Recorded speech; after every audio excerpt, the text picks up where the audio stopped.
एवढंच दागिना? अरे अजून भरपूर केलेत, ते घडणावळ्यासाठी गेलेत, येतील. माधुरी, किती प्रेम करतेस ग माझ्यावर, किती करशील माझ्यासाठी. माझ्यासाठी हे दागिने महत्वाचे नाहीत, तू महत्वाची आहेस.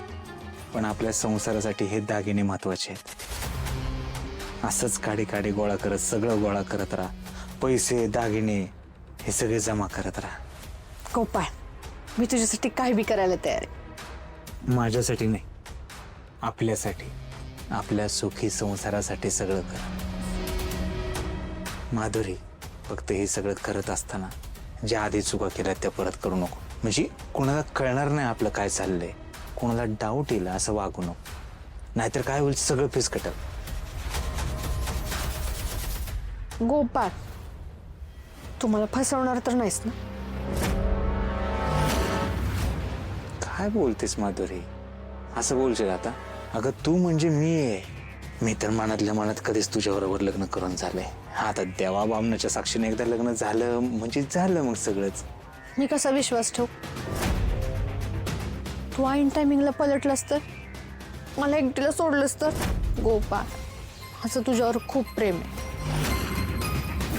तू माझ्याशी लगीन नाही केलंस तर, तू ऐन वेळेला हात वर केलंस तर, मला फसवलंस तर. वेडीस का माधुरी? असं का करेन बरं मी? आता मी म्हणजे तू आहेस आणि तू म्हणजे मी आहे. दो जिस्म एक जान. बरं मी तुझ्यावर सारखं चिडतो, रागवतो का? हां, कारण आपल्याला इथून पळून जायचंय, कोणाला संशय नाही आला पाहिजे. आपल्यासाठीच करतो ना सगळं. आपलं लग्न झालं पाहिजे म्हणून करतोय का नाही? ठीक आहे, मग मला तसं लिहून दे. तू माझ्यावर प्रेम करतो, मला फसवणार नाही, माझ्याशी लगीन करणार आणि मला कधीच एकटीला सोडणार, हे सगळं मला लिहून पाहिजे.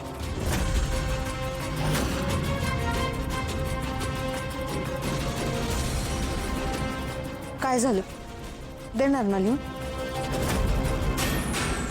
गोपाळ, देणार ना लिहून? लिहून पाहिजे, देतो ना. कागदावरच कशाला, माझ्या काळजावर जरी लिहून मागितलं ना तरी द्यायला तयार आहे मी. रात्री दुकानावरून भेट.